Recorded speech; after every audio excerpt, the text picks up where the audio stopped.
Ah, então, moçada, eu resolvi que eu vou colocar nos nossos estudos, eu vou colocar sempre o título, porque cada capítulo está falando de um personagem, né? Então, depois você olha lá no YouTube os nomes que eu vou dar. Vou arrumar depois que terminar essa aula aqui, mas a aula de hoje se chama Estudo 10 em Atos, Atos 11, Barnabé. Nós vamos ver sobre Barnabé. O que aconteceu? Quem esteve conosco na aula passada, o que nós estávamos contando? Foi da visão que Pedro teve, lá do lençol que descia, ok. E nós vimos Cornélio, foi aí que apareceu Cornélio. Então, o resumo da lição da aula da semana passada, do capítulo 10, é o quê? Que foi quando o evangelho, o programa de evangelização, o alcance do evangelho começou a não centralizar em judeus. Foi que aí que começou a expandir para todos os povos. Tanto que Cornélio, ele era italiano, ele era centurião, e, no entanto, ele, mesmo sendo centurião, ele orava, ele ofertava, ele dava esmolas. Então, é assim, ele foi reconhecido. E quando ele mandou chamar o Pedro, quando o Pedro chegou lá na casa dele, ainda ficou assim, mas vocês me chamam, porque o judeu é meio assim, né? Não posso conviver com vocês, nem nada. E aí, o que acontece? A hora que ele chegou na casa, tinha um monte de gente para escutar ele. Então, isso foi... Aí Pedro foi, pregou, aí orou com eles, e o Espírito Santo desceu, e a glória foi imensa. E olha para você ver, né? Como a gente fala, passa por cima, mas acontece muito nas nossas igrejas hoje. Os caras que foram, os judeus, né, da igreja que foram junto com Pedro, ficaram assim escandalizados. Ué, como que eles receberam o Espírito Santo? Como eles vão batizar? Então, sabe assim, aquele negócio meio, isso é só para mim? Só para mim? Então, a aula da semana passada versou exatamente sobre isso, o alcance do evangelho e quem é que você quer e quem você não quer, né? Então, tá. E aí, hoje, nós vamos ver o que aconteceu logo depois disso. Então, nós estamos no capítulo 11, e a nossa primeira pergunta está no versículo de 1 a 3, que diz o seguinte: qual a consequência da viagem de Pedro entre os judeus? Então, vamos lá. Chegou ao conhecimento dos apóstolos e dos irmãos que estavam na Judéia que também os gentios haviam recebido a palavra de Deus. Quando Pedro subiu a Jerusalém, os que eram da circuncisão o arguíram, dizendo: entraste na casa de homens incircuncisos e comeste com eles. Gente, pensa num povo... não sei nem como é que eu vou falar isso aqui, mas a salvação é só minha, é só minha. E aí a gente mete o pau neles, né? Mas a gente, muitas vezes, nós fazemos a mesma coisa, fazemos acepção de pessoas. Então, para eles, era somente judeu. O evangelho veio para judeu. Não interessava que outras pessoas tivessem recebessem os dons do Espírito, recebessem a presença do Espírito Santo, porque era só para eles. E a gente faz isso hoje em dia, tá? Cada vez que a gente resolve, porque eu não quero me misturar, porque não sei o quê, porque o fulano, né, tem vida torta e tá aqui na igreja. Gente, nós fazemos isso, tá? E eles fizeram muito mais. Então, eu só ia pedir para quem está entrando desligar o microfone, tá? Para a imagem ficar limpa. Então, vamos lá. A pergunta 2, vamos lá. Em sua defesa, ele contou o que para judeus? Eu não vou ler o texto, porque nós já lemos bastante. O que é que ele está contando, né? O pessoal judeusada foi lá perguntar: nossa, e aí, como é que foi? Por que você fez um negócio desse? Tá? E ele começou a explicar a visão que ele teve, a visão que Cornélio teve, a surpresa que ele teve ao chegar na casa de Cornélio, e aí ele vê assim, o Espírito Santo descendo em cima de todas as pessoas. Então, ele foi explicar isso. E no versículo 15, ele fala assim: quando, porém, eu comecei a falar, caiu o Espírito Santo sobre eles, como também sobre nós no princípio. Então, o que acontece? Era um choque para os crentes, né? Os sacrossantos, né? Os membros da diretoria. os porteiros do Santo dos Santos. Ah, tem gente que se acha que é o dono da salvação. E eu vou falar uma coisa para você. Nós vamos nos surpreender tanto a hora que chegar no céu, porque eu vou estar lá, tá? Então eu quero ser do time que vou me surpreender. Por quê? Aquela irmãzinha fofa, sabe aquela mulherzinha, a super santa, pode ser que ela não esteja. E de repente aquele drogado, vagabundo. Ai, vamos chutar o balde. Osama Bin Laden vai estar lá. Aí você diz, como isso? É Deus que resolve. Deus, a salvação é para todos. Para nós, para os outros, os mais bonitinhos, os mais feinhos, os mais santinhos, os mais perdidinhos. A salvação é igual para todos, porque nós somos salvos pela graça, não é pelo que nós fazemos. Hello? E é aqui que agora vai começar, o evangelho vai desabrochar. Porque até então, esses judeus, mesmo sendo cristãos, até agora eles não foram chamados de cristãos, mas chamavam que eles eram a turma do caminho, o que eram, pensavam que era uma seita, sei lá, né? E aqui era só assim, Jesus subiu, ó, gente, Mateus 28, Jesus fala, ide por todo o mundo, pregai o evangelho a toda criatura, tá? Daí ele fala, né, das regiões. E aí, o que eles fizeram? Ficaram tudo juntinho lá no cenáculo, porque eles viram Jesus subir e ficaram esperando Jesus voltar. Teve que descer 2 anjos, chamar essa turma de cabeção, falar, meu, o que vocês estão esperando? Vão, e eles saíram de lá e não foram pregar o evangelho para todo mundo. Não, eles foram se ajuntaram. Então, precisou ter a perseguição que era para ir. Então, você imagina, essas pessoas todas que estavam na casa de Cornélio e que foram batizadas, receberam o Espírito Santo, depois foram batizadas nas águas, você não acha que é um agente multiplicador? Então, cada um que ouviu, aí que o evangelho foi sair. Voltando lá, pergunta número 3. O resumo da sua defesa vem afirmar qual a mudança que eles tinham que ter em seus pensamentos. Olha, versículo 16. Então, isso é Pedro falando, tá? Então, me lembrei da palavra do Senhor quando disse, João, na verdade, batizou com água, mas vós sereis batizados com o Espírito Santo. Pois cremos no Senhor, e se Deus lhes concedeu o mesmo dom que a nós nos outorgou quando cremos no Senhor Jesus.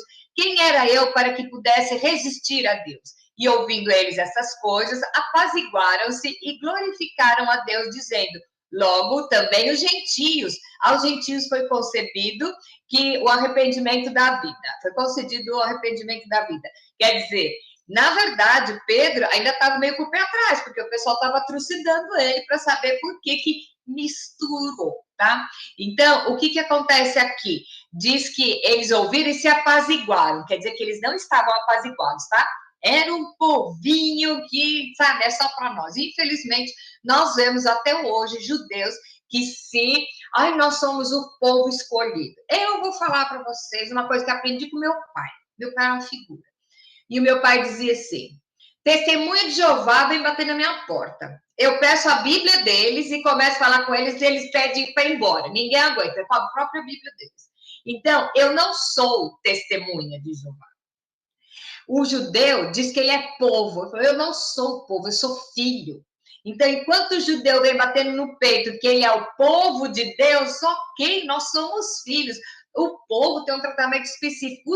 O filho senta no colo do pai, abraça no pescoço e fala, pai, estou sofrendo, me ajuda, hello. Então, nós temos que entender isso, que pela tamanho do amor de Deus, ele transborda e para todos nós. Então, por isso que Paulo vai falar lá para frente que nós somos como por adoção, tá? Mas aí tem um estudo super legal sobre isso, que parece que no original não é, o negócio é muito mais profundo. Então, nós fomos gerados no coração do Pai, tá? E o que aconteceu lá era para quê? Para que o evangelho se espalhasse e para toda criatura, não somente para o povo judeu, tá bom? E aí, pergunta 4. Qual o mandamento de Jesus que eles cumpriram agora? Vamos lá. Então, os que foram dispersos por causa da tribulação que sobreveio a Estevão, se espalharam até a Fenícia, Chipre e Antioquia. não anunciando a ninguém a palavra, senão somente aos judeus. Alguns deles, porém, que estavam em Chipre e de Cirene e que foram até Antioquia, falavam também aos gregos, anunciando-lhes o evangelho do Senhor Jesus. Então, veja bem, o povo que foi disperso, em vez de ir proclamar onde eles foram, não, continuaram ir com a turminha deles. Precisou acontecer esse fato na casa de Cornélio, que é para o povo ir e pregar para todas as pessoas. Por quê? Essa turma, os apóstolos, o que eles viram? Eles viram o tratamento de Deus igual com eles. Então, eles entenderam aí que a salvação era para todos, tá? Então, aí que eles cumpriram o mandamento de Jesus. Ide por todo o mundo, pregar o evangelho a toda criatura, tá bom? Pergunta assim, qual a atitude da igreja em Jerusalém? A mão do Senhor estava com eles, e muitos, crendo, se converteram ao Senhor. A notícia a respeito deles chegou aos ouvidos da igreja que estava em Jerusalém, e enviaram Barnabé até Antioquia. Agora nós vamos ouvir falar de Barnabé. Enquanto na semana passada nós vimos sobre o Cornélio, agora nós vamos ver o trabalho de Barnabé, tá? Só para você saber, Barnabé, ele era tio do Marcos, que escreveu o Evangelho. Marcos escreveu o Evangelho baseado no que Barnabé contou para ele, tá? Marcos não estava junto com Jesus, não acompanhou os fatos. Ele ouviu tudo da boca do Barnabé, tá? Que era tio dele. Bom, até depois nós vamos ver uma briga lá entre o Barnabé, o Paulo e o Marcos, e aí depois fazem as pazes de novo, tá? Mas por causa disso, diferença doutrinária, que isso, pelo jeito, sempre existiu e vai existir, né? Vamos deixar de lado. Então, vamos lá. Pergunta 6. Quais as características de Barnabé? Vamos ver. Tendo ele chegado e vendo a graça de Deus, alegrou-se e exortava a todos que, com firmeza, permanecessem no Senhor. Olha que cara! Ele não chegou lá e viu os perdidinhos, né? Ouvindo a palavra, falando, nossa, isso aí não me mistura. Esses aí não são da promessa, esses aí não. Ele foi lá e ele ficou encantado com os novos convertidos. Quer dizer, Barnabé estava vendo a coisa acontecer. Ele estava vendo um novo momento, porque se ele andava com os discípulos e os apóstolos desde o começo, ele presenciou tudo, e agora ele estava vendo assim. Então, sempre, eu vou dizer para vocês, então Pedro estava errado e Barnabé estava certo? Deus usa cada característica que você tem para o reino. Então, você pensa que você é muito falante e que isso é um defeito, Deus vai usar. Quando você entrega seu caminho ao Senhor, ele vai usar suas características em favor do reino. Então, vamos deixar claro o que é dom e o que é característica, tá? Dom, os dons é aquela, nós temos a lista lá dos dons espirituais, certo? Tá bom. Característica é uma habilidade que você tem. Então, eu vou dar um exemplo simples. Eu corto cabelo, tá? Aí eu resolvo entregar todo o meu caminho a ele. O que acontece? Eu posso falar de Jesus enquanto eu corto cabelo, entendeu? Então, eu estou usando a minha habilidade para proclamar o evangelho, certo? Agora, se eu chego e eu começo a profetizar, aí é dom do Espírito Santo. Um é melhor que o outro? Não, são coisas diferentes e distintas e que Deus usa tudo para a expansão do reino, tá? Então, o Barnabé viu isso e como ficou tão feliz e falando, não saiam da presença do Senhor, estimulando mesmo. E aí, a pergunta 7 diz o seguinte, o que ele fez quando foi chamado? Barnabé. Porque era homem bom, cheio do Espírito Santo e de fé. E muita gente se uniu ao Senhor. E partiu Barnabé para Tarso à procura de Saulo. Tendo encontrado, levou a Antioquia e por todo um ano se reuniram naquela igreja e ensinaram numerosa multidão. E em Antioquia foram os discípulos pela primeira vez chamados de cristãos. Olha isso aqui.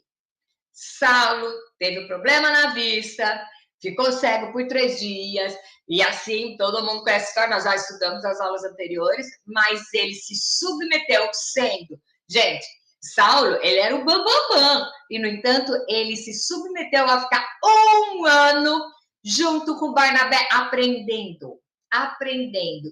Deus tinha um plano para Saulo, nós sabemos disso. A primeira coisa foi Deus falar assim: e você agora vai ver o que é ser perseguido por amor do meu nome, tá? Então, mas mesmo assim, ele teve a submissão de ficar com Barnabé para aprender durante um ano. E a gente não quer aprender, né? A gente acha que não, já sei de tudo, tá bom, né? Fala 3 palavras estranhas, já acho que está no fogo, né?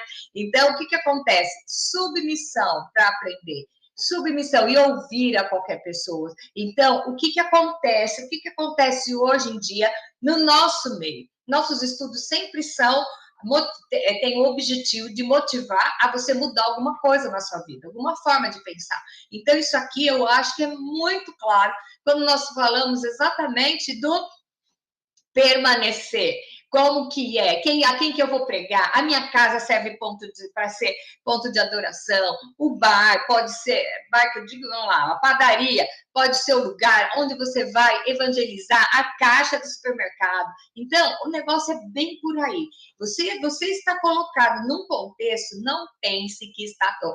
Ai, mas eu não posso pregar evangelho porque eu sou dona de casa e eu limpo a igreja, então eu nunca convivo com não crente. Então, você está aí na sua casa para você orar pelas pessoas da sua casa, limpar a igreja, você vai limpar os bancos, orando, pedindo para Deus que prepare, que atinja qualquer pessoa que está lá sentada. Não sei, usa a sua criatividade, tá? Porque a ideia é o seguinte: o evangelho ser proclamado a toda criatura. E se Deus olhou para mim com um monte de defeitos que eu tenho e ele me amou, ele pode amar qualquer um, tá bom? Porque o amor dele é infindável. E aí, o que acontece? O que aconteceu aqui? A pergunta: o que aconteceu em Antioquia que até hoje persiste, tá? Foram chamados de cristãos. Nós fomos chamados de cristão e até hoje somos por causa da igreja em Antioquia, tá bom? Agora nós vamos ver um fulano que chama Agabo. Ou Ágabo, eu não vi acento, mas tudo bem. Pergunta 9. Qual a profecia de Ágabo e qual a atitude deles? Gente, naqueles dias, desceram alguns profetas de Jerusalém para Antioquia. Porque aí, eles já começaram a ouvir o zum, zum, zum, então eles queriam ir conferir com os próprios olhos o que estava rolando, né? Então, ele diz assim: eles foram para Antioquia, e apresentando-se um deles, chamado Ágabo, dava a entender pelo Espírito que estava para vir grande fome em todo o mundo, o qual sobreveio nos dias de Cláudio, tá? Isso, vai lá pegar o livro de história que você vai ver isso. Os discípulos, cada um conforme as suas posses, resolveram enviar socorro aos irmãos que moravam na Judéia, o que eles, com efeito, fizeram enviando-os aos presbíteros por intermédio de Barnabé e de Saulo. Então, aqui, os dois já começaram a trabalhar. Olha só como que funciona uma igreja uniforme, uma igreja unida, uma igreja que está sob os cuidados, né? Talvez essa atitude deles venha a ser uma novidade para o mundo árabe, não sei, mas a nossa cultura isso é muito comum. Então, é assim, já foi provado que o brasileiro ajuda, tá? Nós tivemos há pouco tempo atrás o alagamento lá no Rio Grande do Sul e eles tiveram que parar de pedir para parar de enviar coisas. O brasileiro tem isso, né? De você saber que tem alguém em sufoco, você vai socorrer, chegando ao ponto de ter que parar para pedir. Eu morava do lado de Campos do Jordão. Campos do Jordão é na montanha e tem a estrada, né, para subir, e teve um desmoronamento lá. E Campos do Jordão não tem favela, mas tem umas casas meio interessantes na montanha, e eu sei que quando foi uma chuva, uma época de chuva, e desmoronou, e a coisa ficou tão feia, parou a cidade, né? E aí o povo todo do Vale do Paraíba, que era a gente, começamos a mandar coisas para lá. Chegou ao ponto de um dia o prefeito chamou, porque tinha que levar até um determinado lugar, porque não dava para passar, quebrou barreira, essas coisas. E aí o prefeito foi lá e agradeceu na televisão, na TV regional, as ofertas, que ele falou assim: eu chorando, eu estou tão emocionado com a atitude de vocês que nós vamos direcionar essas doações para essas cidades de volta, entidade de assistência social, asilo, orfanato, tudo, porque nós recebemos muito mais do que nós pudermos consumir. Então, isso é uma característica do brasileiro. Então, se você ficar sabendo, nossa, alguém está precisando de uma coisa, não precisa pegar pesado. O brasileiro faz isso, mas isso é uma característica nossa. Nós vemos que, de repente, nessa região, com essas pessoas, não era. Então, está descrito aqui que eles fizeram isso. Então, nós vamos ver o que é interessante. O Barnabé foi com Paulo. Então, ele ainda era Saulo nessa história. O Saulo, ele estava recém-convertido, ávido de conhecer, né, de ter saber, e ele ficou 1 ano junto, e loguinho ele já saiu junto com o Barnabé, para ver o que era. E ninguém sabia o que Deus tinha preparado para a vida de Saulo. Ninguém sabia. E é muito interessante que eu vou falar para você, assim, olhando o seu olhinho. Ninguém sabe o que Deus tem preparado para você. Você que está me vendo agora. Você pode achar que a sua vida está sendo inútil. Você pode achar que o que você faz não tem expressão no reino, mas eu vou falar para você, isso é uma mentira do diabo para te desanimar, porque Deus sabe em que ele pediu para você fazer. Deus sabe aonde você está e ele vai te capacitar para agir aonde você estiver. Então, eu acho assim que esse estudo de hoje, a gente tem que colocar o que eu faria nesse lugar. Então, de repente, o evangelho foi proclamando para pessoas improváveis, né? Eram os improváveis. E essas pessoas improváveis começaram a receber o mesmo tratamento de Deus que os membros da diretoria. Então, de novo, eu vou mencionar a igreja Poema, que era em Taubaté, e a igreja Poema era uma igreja assim, e o pastor falou, conversando comigo, ele disse assim, a minha ideia é fazer uma igreja onde não vai, essas pessoas não são aceitas. Então, a igreja dele tinha de tudo, mas tudo convertido, tudo pessoas. E ele falou, não vou abrir outra igreja, eu vou abrir essa aqui. E hoje ele parece que tem umas 4, 5 já. Por quê? Existem as pessoas que são discriminadas. E eu vou falar uma coisa, a gente também discrimina, tá? Não adianta a gente vestir a roupinha de super santo, mas dependendo da pessoa, você fala... Então, aí agora eu digo que o Bin Laden se converteu no final. Imagina! Não sei, filho. Não sei. E nós temos alguém bem mais moderno ultimamente, né? No nosso país, por exemplo, né? Que é um senhor sem cabelos, e que o povo fala, esse é enviado do capeta, né? Deus também pode agir na vida dele. Dos improváveis. Então, saiba que a sua palavra, sendo usada com o poder do Senhor, ela não é em vão. Não é você que tem que convencer, quem convence é o Espírito Santo. Você tem que semear. Não importa se você achar que ali é tudo perdido, fale do amor de Cristo. Ai, Kátia, mas eu não sei falar do amor de Cristo. Não sabe, fala o que Deus fez da sua vida. Então, pode ter gente lá que precisa ouvir isso, que ele tem a mesma vida que você, e a sua função não é converter, é soltar sementes, e é o Espírito Santo que vai fazer brotar. Então, nós temos que proclamar o evangelho a tempo e fora de tempo. Ai, mas eu não tenho condição de ir em missão. Fala com a carteira do correio. Quando ela for passar, sabe, no Brasil tem de bicicletinha, né? Aquela com a roupinha amarela, a hora que chegar lá, tenha um bombom para dar de presente para ele, põe um folhetinho junto e fala assim, Deus ama você, tá? Jesus morreu por você e você vai ver. Pode chegar para a pessoa mais cética e oferece oração, vê se não aceita. Vê se não aceita. Até tem gente que, né, tem muito no Brasil que assim, acende a vela para tudo quanto é santo, né? Então, vai no centro de Umbanda, vai na igreja, vai não sei aonde, tá tudo bem. Faça a sua parte. Você não imagina o que pode acontecer. Nós conhecemos o Billy Graham, eu nunca ouvi pessoalmente, mas a minha mãe sim, ele foi no Brasil uma vez, e minha mãe conta que foi no estádio, tudo lotado, tá? Ela era solteira ainda. Mas é que faz tempo, hein? E ele se converteu num culto, até esqueci o nome do pastor, que o pastor foi lá e só tinha um rapazinho. E um rapazinho de 17 anos encontrou a Cristo, e esse rapazinho era só o Billy Graham. Então, você não sabe se você está falando para uma pessoa que vai fazer a diferença. Você está educando as crianças que estão no nosso meio, são os filhos do Senhor, são os nossos filhos. Então, você tem que semear na vida deles, você tem que profetizar na vida deles, você tem que se colocar como um agente transformador, um agente transformador de acordo com o desejo do Senhor para onde você está. Não desperdice a oportunidade. Vamos aprender a tirar as etiquetas das pessoas.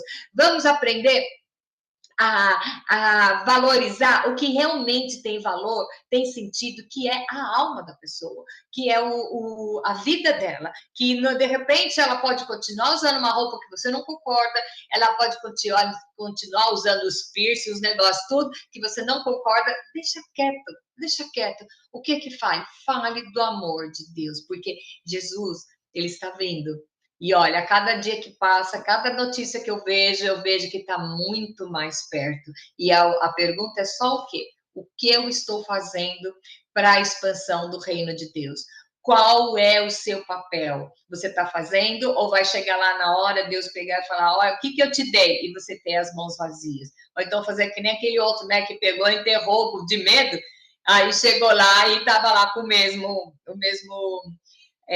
valor. Então, que o estudo de hoje pense para você ver, eu quero ser um Barnabé, eu quero ser um Saulo, ou eu vou ser aquele bando de judeu hipócrita, chamei de hipócrita mesmo, chutei o balde, que fica lá dentro da sua bolha, achando que a salvação é só para você. E eu só vou repetir uma coisa, você vai ter surpresa a hora que chegar lá, em nome do Senhor Jesus, que hoje, essa semana, hoje é 29 de agosto, olha gente, o ano já foi, 29 de agosto você está ouvindo isso, e que até dezembro você possa ter contabilizado nas suas mãos as sementes que você plantou.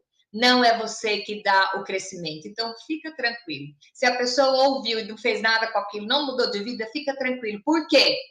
Ouviu, tá lá dentro da cachola. Um dia ela vai lembrar de novo, tá? Nada que você fale, a pessoa pode não querer ouvir, mas você falou, ela vai pensar naquilo. Ainda mais quando é a palavra do Senhor, porque é uma semente que não volta vazia. Amém? Beijo grande para vocês e vamos continuar. Quem pensou que o livro de Atos ia ser chato, tá vendo que não é bem assim não, né? Beijo grande para vocês e a gente se vê na próxima semana.